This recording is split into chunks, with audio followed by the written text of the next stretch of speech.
Welcome to the Sports Scouting Report podcast with Brecheen. Hi, everyone. You're listening to the Sports Scouting Report. I'm your host, Brecheen. Our guest today is one of the top coaches in the state of Louisiana. One of my favorite people. I think he does a phenomenal job of developing talent, developing young men. And Logansport High School in North Louisiana is a small town that has a lot of tradition, and he played for Logansport back in the day. Kevin Magee, the head coach of Logansport football. Kevin, thanks for joining us.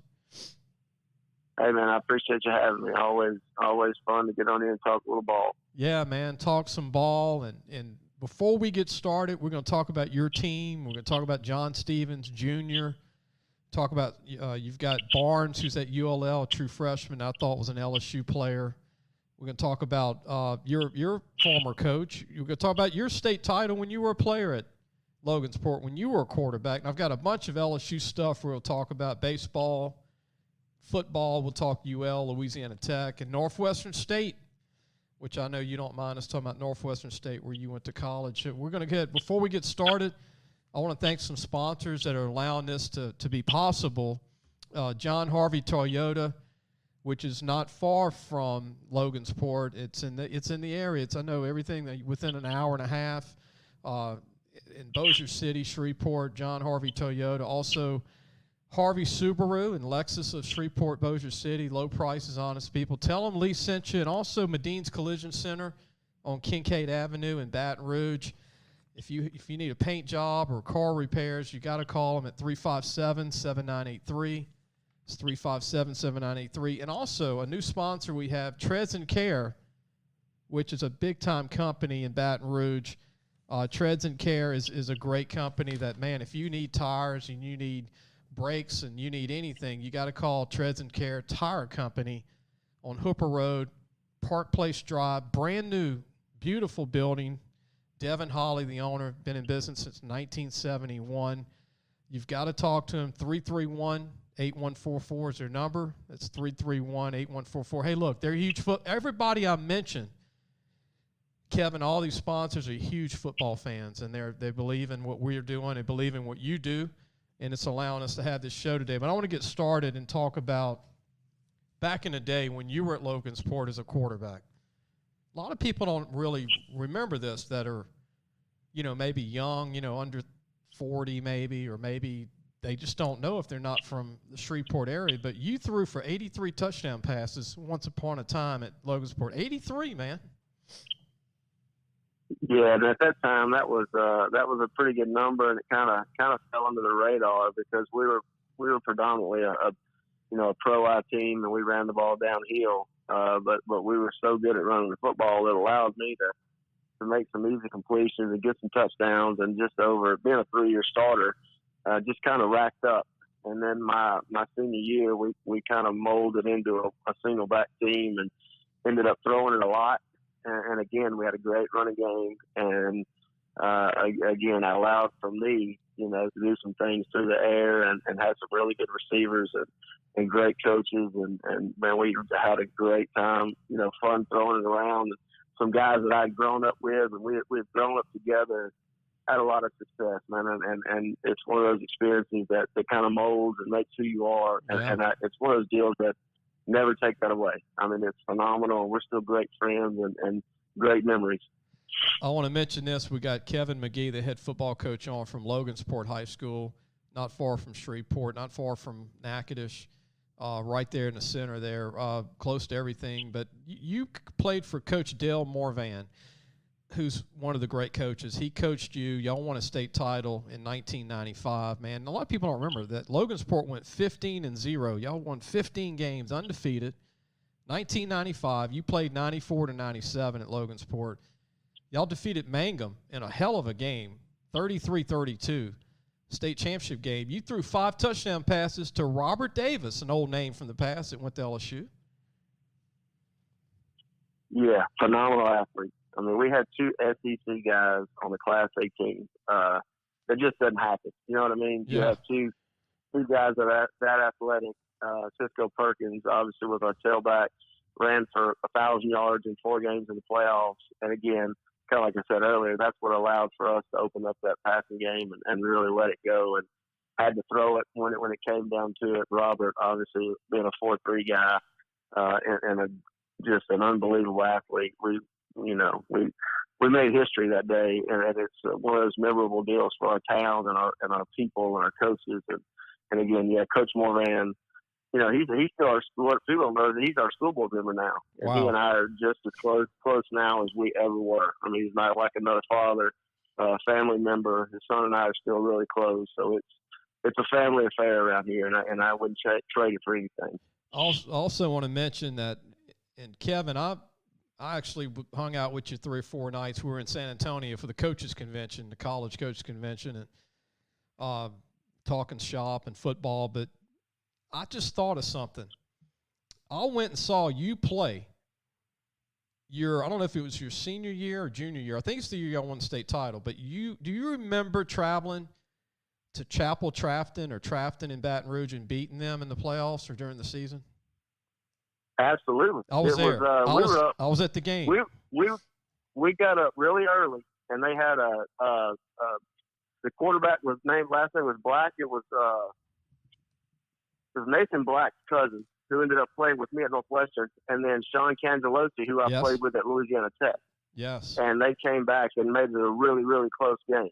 I was there, man. I'm thinking through the memory bank. I'm going, man, I was at the game. I forgot to tell. I've never told you that, Kevin, but I was there, and I'm probably like, 24, 25 at the time, just now going to games or for a couple of years. But that was a heck of a game. I do remember that, and I was like, man, when I watched the team, Cisco Perkins and Robert Davis and you, and I was like, this is the greatest offensive team at that time that I've ever seen in Class 1A ball. That was incredible, like you said, that team. It was a fun night, fun trip. And I can't remember. I guess we played in one of the city parks. But might have been Olympia Field, maybe Olympia or something like that. I think that's correct. I think that's right. And they were good. They were a good football team. Yeah, Sean Cangelosi was a phenomenal 6'4" receiver, a great receiver in high school. We're going to take a break. When we come back, we're going to spend more time with Coach Kevin Magee, Logansport High School, and ask Kevin how John Stevens Jr. is doing. I know he transferred from TCU to the ULL Ragin Cajuns in Lafayette. He's going to have a big year this year, I think, for them. We'll be right back. Listen, whatever you're driving right now, Tommy Harvey wants it. Bring it in to Harvey Subaru, Lexus of Shreveport, Bossier City, or John Harvey Toyota. They're paying big bucks for all trades right now.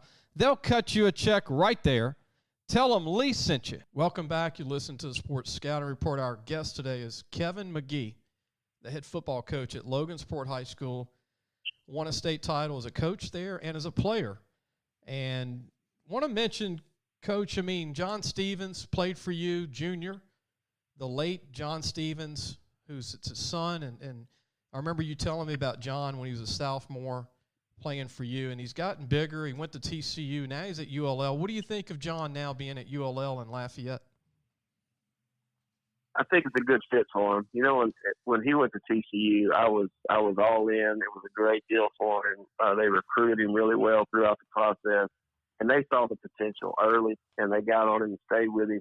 It just never really panned out the way that I saw it, and I think the way that he and his family thought it would work out. Now, the deal was, even last year, he was playing a lot. He just was not getting targeted very often as far as, get the ball and seeing that time that he wanted. So he felt that, he got that he needed to make a move, needed to make transition. So when he entered the transfer portal and UL was recruiting Keysavon Barnes, who was actually his first cousin, they kind of ended up going as a package deal. And I'm telling you, that guy's going to make a name for himself in the NFL.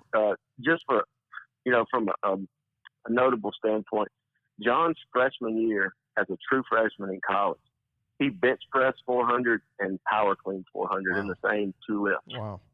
That doesn't happen. I mean, that's unnatural. Not for a 6'5", not for a 6'5" receiver too.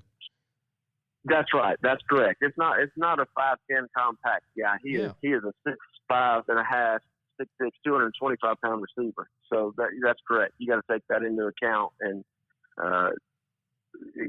as good as he is athletically, he's even a better person. And I think that's what made him so special.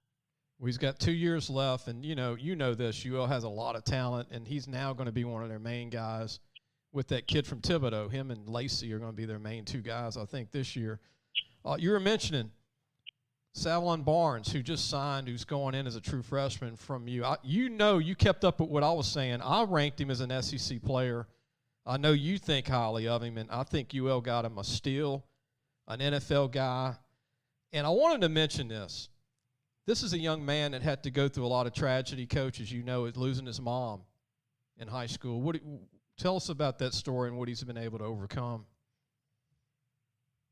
Going into the scrimmage, going into his junior year, I guess that we were to play on Friday.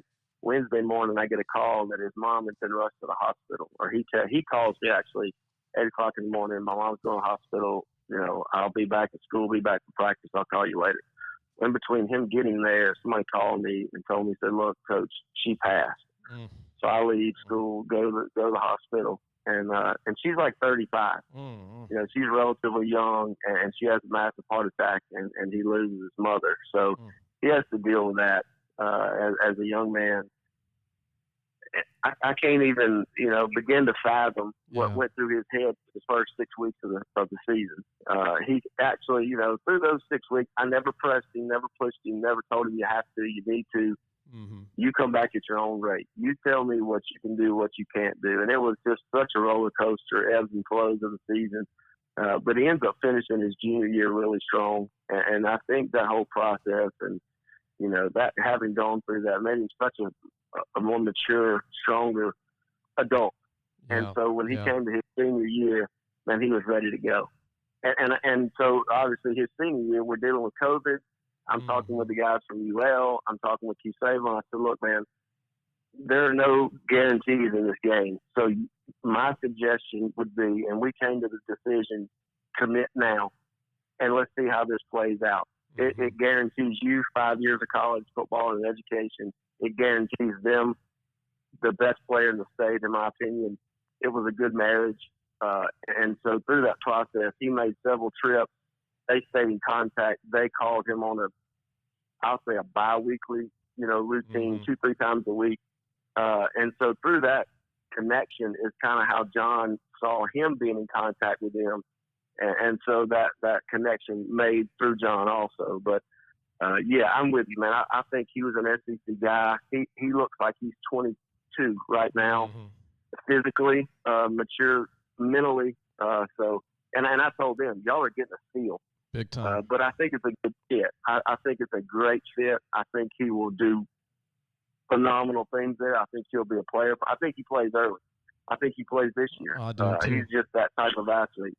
Yeah, you know what So I like? I'm happy for UL in the state of Louisiana, and I'm happy for Logansport to have that relationship with UL. Coach, he reminds me, and I'm not comparing him as the player.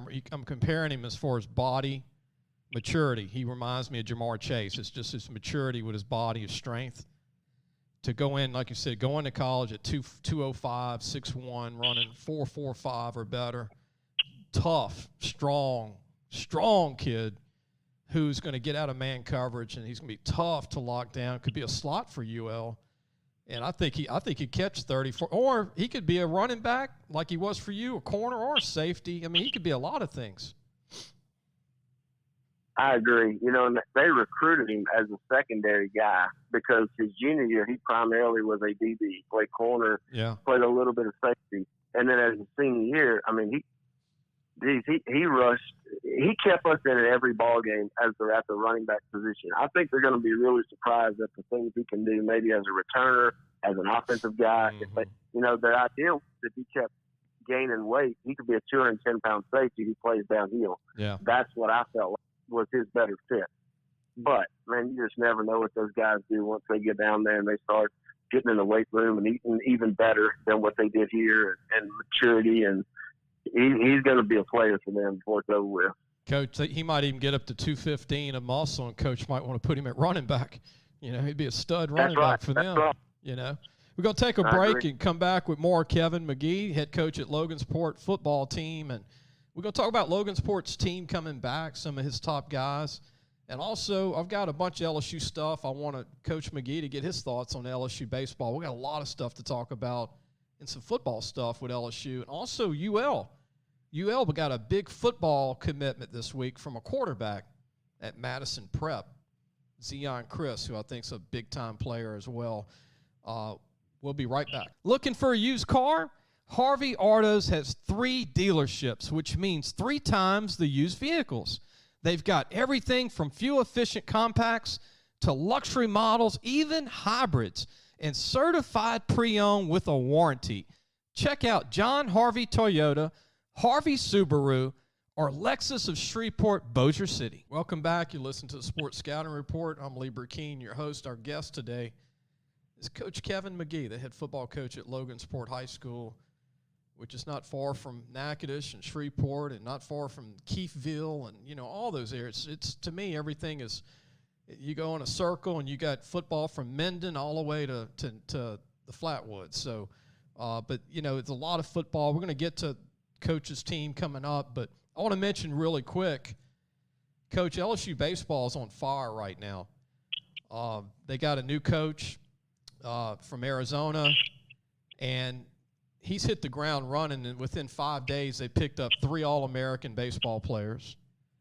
He went out and hired the best pitching coach on the West Coast. He's hired the best hitting coach, well, the best recruiting coordinator from Dallas Baptist. I mean, this guy's, and he's getting transfers that are throwing 97-mile-an-hour fastballs. He picked up Tyler McManus today from Sanford in Alabama, who look, Coach, you like this. He was a linebacker at Slidell High School at 210, 5'11", had 400 tackles, hit 13 home runs this year for Sanford and batted .350. He's coming in as a catcher, DH, transfer from Sanford, and they picked up, he had 53 RBIs. Dan Fitzgerald's their new recruiting coordinator from, they call it DBU, but it's Dallas Baptist U in Dallas, Texas. Man, they're good. You probably saw them in the last few regionals, huh, Coach? Dallas Baptist, a pretty good team. Absolutely. It was kind of one of those deals where you can't help not rooting for Dallas Baptist, being in the, you know, as small a school as they are, and kind of being unknown and flying under the radar and being that Cinderella story. And for those guys to continually, year in, year out, go out and recruit guys and sign guys and tutor those guys and make them as good as they are, I think it was a phenomenal pickup to go and pluck that guy away from Dallas Baptist, who understands what it takes to go find guys that are true players that want to play baseball, that are not just the hype and talk and tell me. Don't tell me, show me. Right.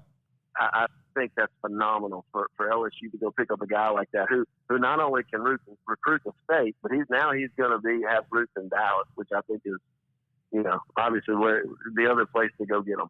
Oklahoma, Kansas, Missouri, big, strong hotbeds Right. for recruits. And then today, Kevin, get this, LSU picked up a pitcher that had Tommy John surgery, sat out last year, went to San Francisco College. So they just hired the pitching coach, Jason Kelly, from Arizona State. They think he's the best pitching coach on the West Coast.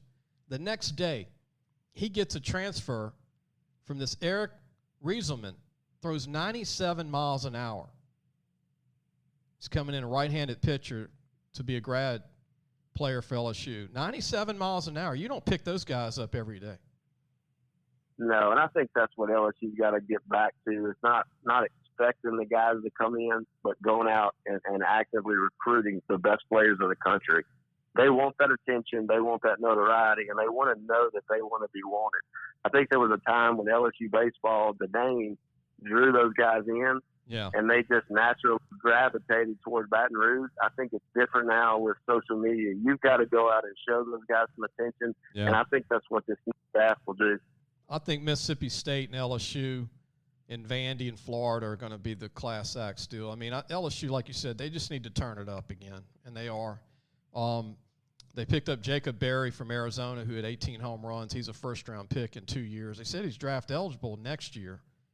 But they also, just an update, you're going to love this, Kevin. I mean, and this is not good news for Florida, but I guess for LSU, and I don't like to hear of anybody getting hurt, but there's a kid from Florida Gators who's their best player, DN, Brenton Cox, 6'5", 260 DN, runs a 4.5 40, transferred from Georgia. He was going to be the best defensive player, Kevin, for Florida this year for Dan Mullen. He's out possibly for the year with a foot injury suffered in the offseason. Boy, you know, that's a huge loss when your top DN is out for the year in the SEC. Yeah, because those guys are not they're not easy to find. I mean, that's like big guys in the interior. There's only a few of those guys, and when you lose them, you know, they're the number one for a reason. And when you have to go to your number two, it's obviously going to be a fall off. So I mean, that's a big gain, positive for LSU. Obviously, not for the kid, and you hate it for him. Yeah, but yeah, if you're pulling locally, you know, you got to root for that. Yeah, I hope he's going to be okay. He'll come back, they said, late in the year, but, man, late in the year is not soon enough when you got to try to get to Atlanta against Georgia, that Georgia cocktail party game, in Jacksonville against Georgia, Florida. One more thing, LSU got a commitment today from Demario Tolan, Coach Magee from Florida, from Orlando, Florida. 6'2", 205, runs a 4.5, is going to get about 220. He's an outside linebacker. That's going to put weight on, but he's one of the top 25 players in Florida. Blake Baker was recruiting him when he was a coach at Miami. Blake Baker was just hired by Orgeron to be linebackers coach. That's the benefits of having an area, coach, and knowing a kid before you get hired with another school. Yeah, no doubt. And if correct me if I'm wrong, wasn't Blake Baker at Louisiana Tech for a minute? I mean, so he's a local guy. You know, he's been in the area, but being able to reach out and pluck those guys out of the other states, that's, you know, you hate to say it, but that's how Alabama's been so successful. Is they handpick 2 or 3 out of every state. That's where you win national championships, is when you get that caliber of player out from somebody else's backyard. Yeah, and LSU hasn't signed a player from Mickey Mouse Land in 30 years. I don't remember a Orlando player coming. Now, I remember Ollie Highsmith, and I remember Ricky Jean-Francois blocking that field goal for Ohio State in the national championship game, and I remember Dwayne Bowe. But they were all out of Miami, and I don't remember. Right. Yeah. And the quarterback, what was his name? Rowan Davey. Rowan Davey? Rohan. He was a South Florida guy. Yeah, but never an Orlando guy. That's always Florida and Miami and Florida State own the city of Orlando. And LSU's got their first big-time player. Well, he didn't sign yet, right? He didn't sign yet. He verbally committed. Sure. We're going to take a break, come back with more Coach Magee. And I want to talk about Logansport High School, his team coming back, and some of his players. And it's going to be a good team coming back at Logansport. We'll be right back. So, hey, guys, just wanted to take a minute to tell you about Harvey Autos. If you need a new or used car, there's 3 great dealerships right here worth checking out. John Harvey Toyota, Harvey Subaru, and Lexus of Shreveport, Bossier City. Low prices, honest people. Tell them Lee sent you. Welcome back. You're listening to the Sports Scouting Report. Our guest is Kevin Magee, the head football coach of Logansport High School. Coach, this year is really coming really fast. I mean, it seems like the summer didn't even start. It stopped. It ended. It's almost over, and it's crazy. Time's flying. We're almost in August, it seems. July will fly by, and all of a sudden we'll have jamborees for the first time in 2 years, right, in August. We didn't have jamborees last year. No, and it'll be welcome. I can promise you that. We need those Definitely.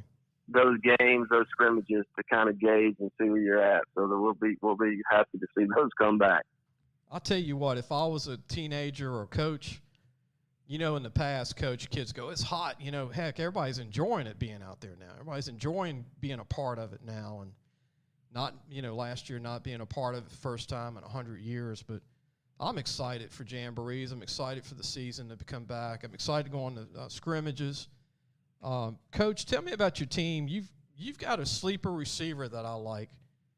That's going to be really profiled in our magazine, Jacob Cantario, who's a really good tall receiver.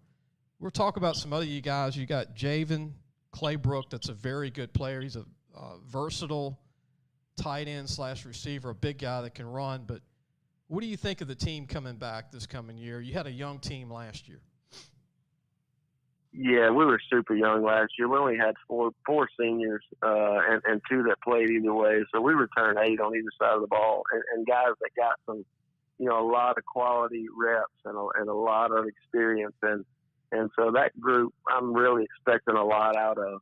And when I say expect, I mean the expectation is that we win early and we win a lot and we win late because of the experience that they've gained, and they're just good players. They're good football players. You mentioned Jacob Cantario. He's a 6'3.5", almost 6'4" wide receiver who his ceiling is way up there. I mean, he can be as good as he wants to be. He can run. He's a mid 4'6" guy.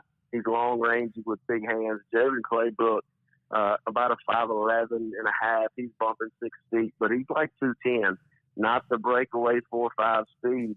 But he's so physical, and the kid's got the best hands I've ever coached in my 15 or 18 years. Just catches the ball unbelievably. Plays body position, kind of like he's playing basketball down the post. Yeah. So he's one that we really rely on. Our quarterback, Cam Boykins, around a 4.53 early summer. He's about 6 feet, and he can make every throw. Offensive line, we got a kid that bench pressed over 400 and deadlifted over 600 as a junior. I mean, we've got the pieces to the puzzle to make a run, make a push, and go make some noise in the playoffs. I mean, it's typical 1A football for us. If you stay healthy and you do the things that you're supposed to do and you get better as the season goes on, I really believe we got a chance to do something special this year. And it's always battle-tested North Louisiana, right? Because there's a lot of good 1A teams in North Louisiana. Absolutely. And when you say that, you're always going to throw in the Oak Grove. Obviously, they've repeated back-to-back the past 2 years. They've had the guys. They've had the athletes, and they've had the numbers. And I honestly think this year we can line up physically and play with them and go toe-to-toe. I mean, that's where we're at this point. Coach, you got a couple of big senior linemen. One's a shorter lineman, but he's stocky and strong, 4-year starter. And you got another guy about 6'2", 3", Kenny, that I think he's very good. 2 underrated linemen that could sign somewhere when it's over with. What do you think of these 2 senior linemen for you going into this year? Yeah. And that's who we're going to try to have to build it around. Our run game. Tanzea Bland, the kid I mentioned earlier, he's a 400-pound. He's by far the strongest player I've ever coached in my tenure as a high school kid. Again, he's only about 6 feet, but I think he can play at the next level. Maybe he goes to center guard at worst. I think he's a 1AA prospect. Very, very, very intelligent. He holds a 3.5 GPA, and he has the ACT score and all those intangibles. Super intelligent kid.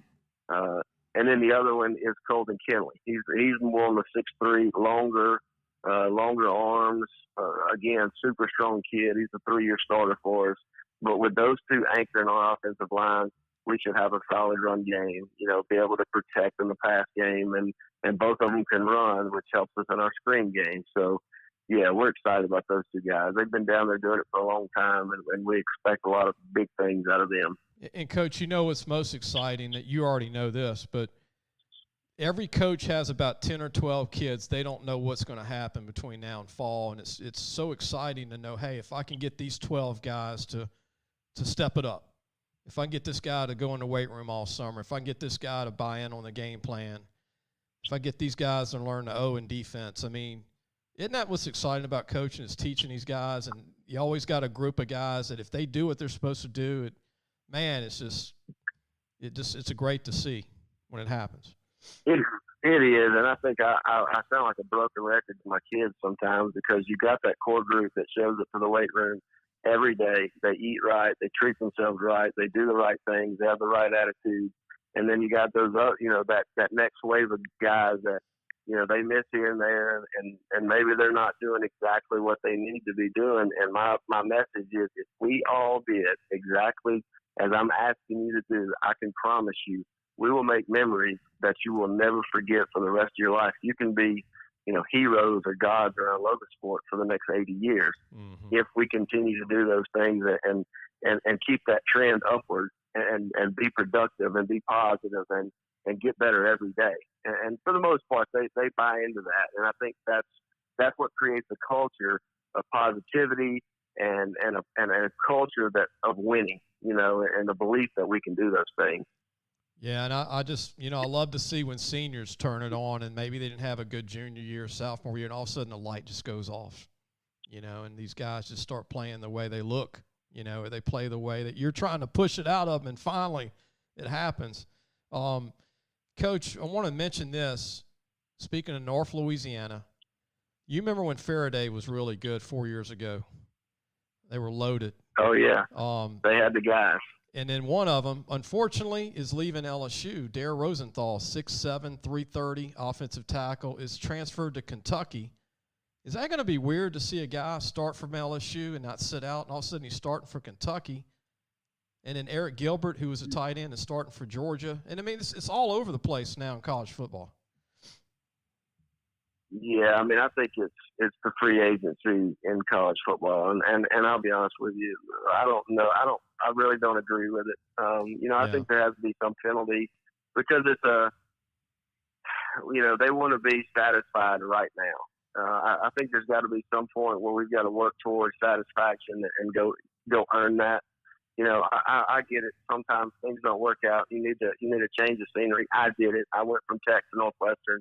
When I was playing, but there was also that penalty for that. And so I think there's got to be some sort of checks and balances, and not just, I'm not happy at the moment, so I get to go somewhere else. I think you're losing an in-state guy who loves LSU and is going maybe because his feelings are hurt or, and I don't know the full story, but the thing is they've got to learn what earning something means. And that's just my personal belief.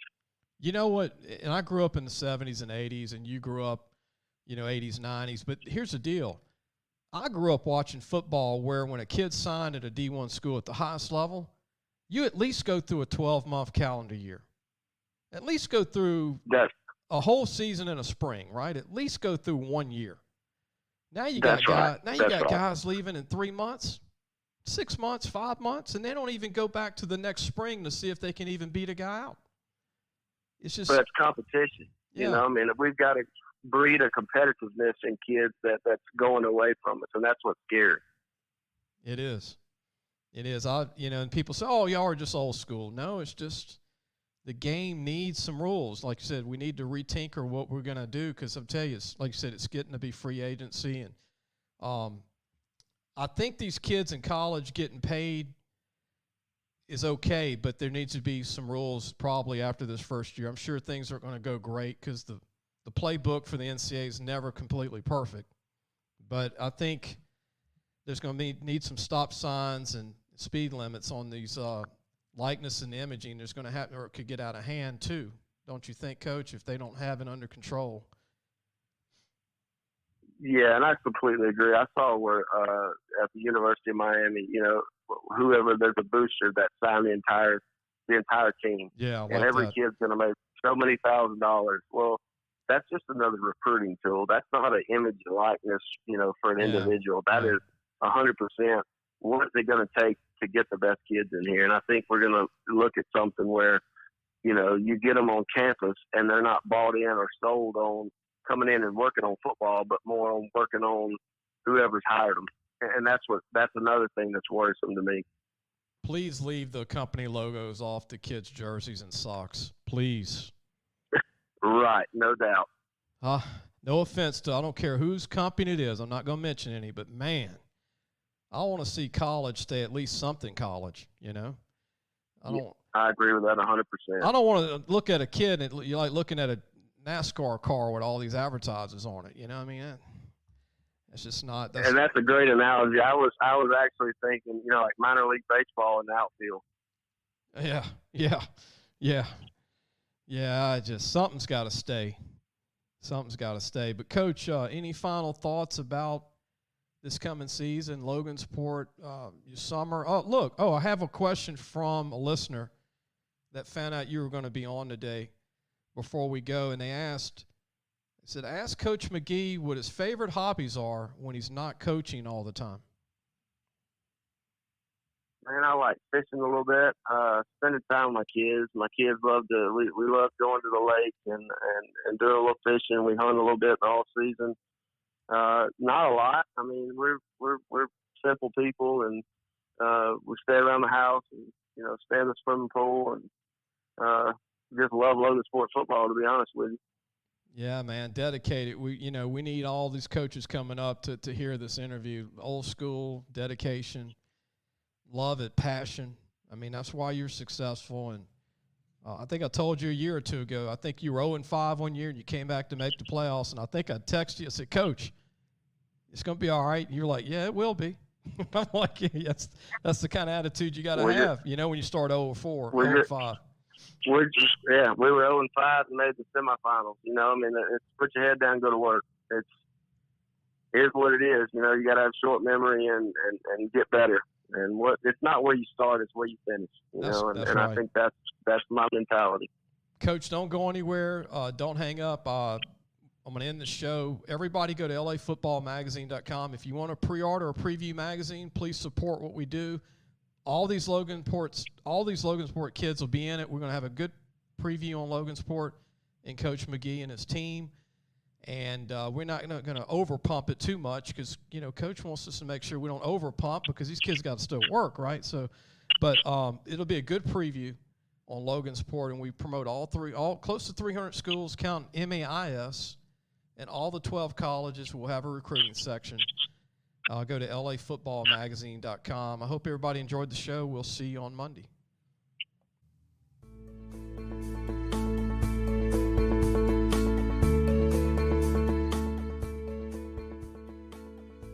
Thanks for listening to the Sports Scouting Report podcast with Brecheen.